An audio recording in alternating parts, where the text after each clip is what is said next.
Bienvenue à toutes et à tous dans le journal de l'économie. C'est le dernier numéro de la semaine et c'est un plaisir de vous savoir au rendez-vous.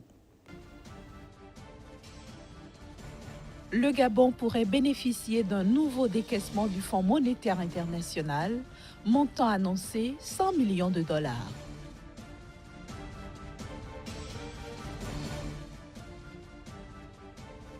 Inauguration de la brigade de lutte contre l'évasion fiscale en Tunisie. Elle est opérationnelle depuis lundi dernier.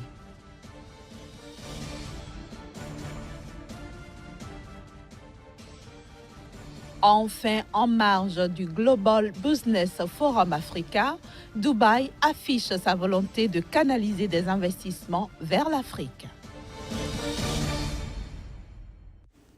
Le Fonds monétaire international FMI pourrait, avant la fin de cette année, débloquer une seconde tranche de prêt d'environ 100 millions de dollars en faveur du Gabon, ceci dans le cadre d'un prêt triennal consenti au mois de juin dernier.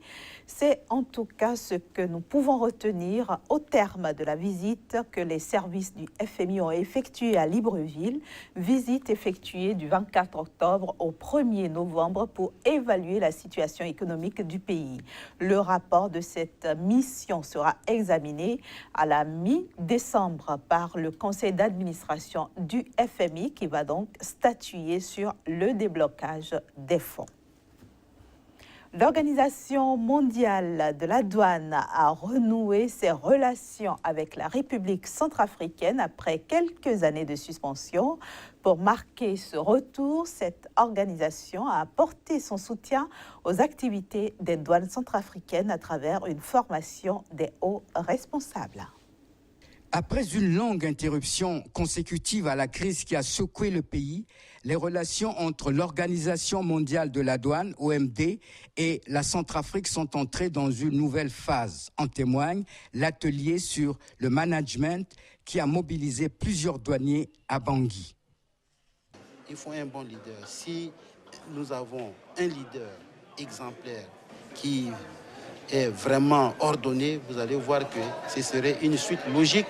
Les services qui sont sous sa tutelle va travailler avec conscience professionnelle.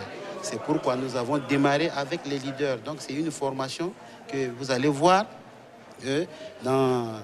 dans peu de temps, nous aurons les responsables exemplaires qui vont transmettre maintenant l'éthique professionnelle au sein de leur service. Il faut relever que les autorités centrafricaines ont entrepris une série de réformes pour rendre les douanes plus performantes. En renouant avec l'OMD, les douanes centrafricaines espèrent bénéficier de l'expertise et du soutien d'une institution qui a fait ses preuves à travers le monde. C'est-à-dire que l'atelier auquel nous avons pris part, au travers des thématiques qui nous ont permis d'échanger, de partager un certain nombre de choses. Ça nous a permis de voir vraiment, de nous remettre nous-mêmes en cause. La manière avec laquelle nous travaillons, la manière avec laquelle nous gérons ceux qui sont placés sous notre responsabilité. En Centrafrique, les douanes jouent un rôle capital dans la mobilisation des recettes de l'État. Ici, les douanes et les impôts sont considérés comme les deux mamelles de l'économie nationale. D'une brigade d'investigation et de lutte contre l'évasion fiscale, la direction des impôts inaugurée en début de semaine. Cette nouvelle brigade relève donc de la direction générale des impôts et a un caractère judiciaire. Elle travaillera sous la direction du procureur général de la République et des procureurs des cours d'appel. La brigade d'investigation et de lutte contre l'évasion fiscale est née en Tunisie dans un contexte où le phénomène de l'évasion fiscale a pris des proportions inquiétantes dans le pays. En effet, près de 30% des contribuables tunisiens ne s'acquittent pas de leurs obligations fiscales dans les délais et une grande majorité de personnes actives n'a même pas de matricule fiscale dans le pays. Je le disais en titre, la ville de Dubaï vient d'accueillir un forum économique. Ce fut l'occasion pour les participants venus du monde entier de plaider en faveur d'une accélération des investissements en direction de l'Afrique. Des investissements que la cité-État du Golfe aimerait canaliser. Le forum économique organisé du 1er au 2 novembre 2017 à Dubaï a accueilli plus de 5000 participants, dont 4 chefs d'État africains, des ministres et des centaines d'investisseurs et d'experts. Pendant 2 jours, ces participants ont réfléchi pour identifier les opportunités pouvant aider à développer les liens économiques entre l'Afrique et Dubaï.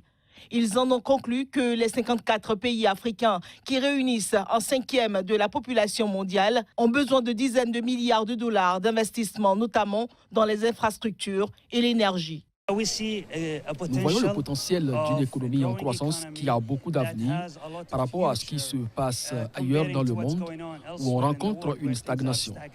L'Afrique est donc un excellent marché avec lequel on peut travailler et Dubaï a d'importants échanges avec l'Afrique. Au-delà des acquis, Dubaï cherche désormais à mieux canaliser des investissements vers l'Afrique. Je pense que les investissements de dizaines de milliards de dollars iront en Afrique. Pas seulement parce qu'ils sont nécessaires, mais parce que les investisseurs vont également savoir qu'il y a de très bons gains à gagner. Abondant dans le même sens, le président rwandais Paul Kagame a aussi plaidé pour plus d'investissements en Afrique. Nous cherchons à apporter, et tous les Africains pensent de cette façon. Ils veulent voir la coopération à travers le continent, les pays travaillant ensemble, des gens qui se réunissent pour commercer, pour investir, pour répondre à leurs attentes et aspirations. Notons que le volume des échanges commerciaux entre les Émirats arabes unis et l'Afrique s'élève à 35 milliards de dollars et connaît chaque année une augmentation à 2 chiffres. Le nombre d'entreprises africaines enregistrées à Dubaï a bondi de 41% entre 2015 et 2016 à 17 000. Comment se porte le sous-secteur élevage au Burkina Faso? C'est la grande question au cœur de notre débat du jour que nous allons démarrer juste après la petite pause. Et bien sûr, c'est avec Casimir Pédio à qui je souhaite la bienvenue sur ce plateau. Merci, bonjour Inès. Alors, je vous retourne la question. Comment se porte le sous-secteur élevage au Burkina Faso? Le sous-secteur se porte très bien, enfin, a commencé donc par se moderniser. Le Burkina Faso a compris aujourd'hui l'enjeu de la production locale, notamment l'autosuffisance alimentaire, en développant déjà le sous-secteur élevage et par ricochet, en donnant plus de valeur donc, à l'élevage par l'agrobusiness. Et donc, le Burkina Faso aujourd'hui est en train de passer à la production familiale, à une production moderne.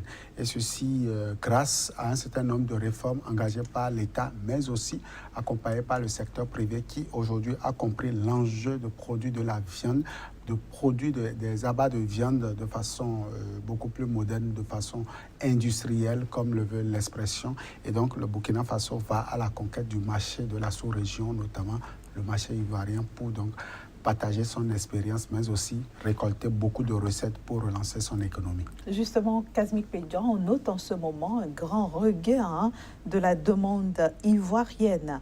Comment est-ce que, justement, le Burkina Faso pourra y faire face? Le Burkina Faso pourra y faire face déjà par le simple fait que le sous-secteur élevage représente le troisième, je dirais, facteur de recettes, troisième donc produit d'exportation pour le pays après l'or et le coton. Le Burkina Faso a donc l'expertise, l'expérience qu'il faut en termes donc de production industrielle de qualité pour donc servir le marché ivoirien. En effet, il faut déjà dire que la Côte d'Ivoire a interdit courant donc juin 2017 les importations donc de viande venue du Brésil. Pour des raisons donc d'hygiène et de qualité, pour des raisons de préservation donc de la santé de sa population. Et donc, après avoir interdit donc, cette importation sauvage, la Côte d'Ivoire s'est retournée vers donc, le Burkina Faso pour ne serait-ce compenser donc, ce déficit qui a commencé par se ressentir. Et aujourd'hui, le pays est en train de redoubler d'ardeur, est en train de redoubler son effectif en termes donc, de bovins, en termes de poulailler pour pouvoir satisfaire le marché. Et donc, la question préoccupe au plus haut niveau les autorités du Burkina Faso et aussi les producteurs qui ont compris aujourd'hui que la Côte d'Ivoire est un marché potentiel. En tout cas, avec une population de 25 millions d'habitants, je veux parler de la Côte d'Ivoire, je crois que le Burkina Faso a trouvé un bon jackpot pouvant lui permettre de relancer son économie. Dans le même temps, Kazmi Pedjo, est-ce que tout ceci ne risque pas d'entraîner une spéculation ? À première vue, oui, parce que lorsque vous avez un marché comme celui de la Côte d'Ivoire et de la sous-région aussi en face de vous, tout de suite, vous oubliez votre population, vous oubliez les objectifs primordiaux qui sont la sécurité alimentaire à l'interne. Mais le gouvernement a pris les dispositions nécessaires pour que la flambée des prix ne puisse pas causer de préjudice donc, au niveau interne et donc a fixé les prix au niveau du kilogramme de viande qui est appliqué en ce moment dans les grandes villes du Burkina Faso. En tout cas, le respect est de mise parce que la sanction est là et les autorités font l'effort donc de ne pas laisser le marché international, sous-régional, venir donc gâter ce que je peux appeler la consommation locale de viande au niveau du pays. Finalement, est-ce que Kazmi Pedjo, dans les mois, les années à venir, vous êtes sûr que les Burkinabés auront suffisamment de viande à consommer pour en exporter autant que les pays de la sous-région en demandent? Certainement, parce qu'il y a 5 ans en arrière, le Burkina Faso avait commencé l'expérience de la tomate en produisant de la tomate en contre-saison. On avait dit en son temps qu'on allait voir jusqu'où le pays pourra donc pousser sa curiosité. Mais aujourd'hui, le Burkina Faso a du plaisir à alimenter donc des pays comme le Bénin, très bien arrosé par la Dame Nature. Et ça ne l'a pas empêché de nourrir donc sa population. Donc je crois que cette expérience du sous-secteur élevage aujourd'hui pourra donc faire école. Et pourquoi pas, le Burkina Faso pourra être ce pays expérimenté qui pourra partager son expérience en termes de production et d'industrialisation de la viande au niveau de la sous-région. Merci beaucoup Kazmi Pedjo, merci d'être venu éclairer notre lanterne sur l'élevage qui est le 3e secteur d'exportation au Burkina Faso. Et ce sera tout pour cette semaine. Rendez-vous lundi. Avec le même plaisir. Voilà, chers amis téléspectateurs, prenez le rendez-vous et retrouvez-nous sur ce plateau à la même heure. Au revoir.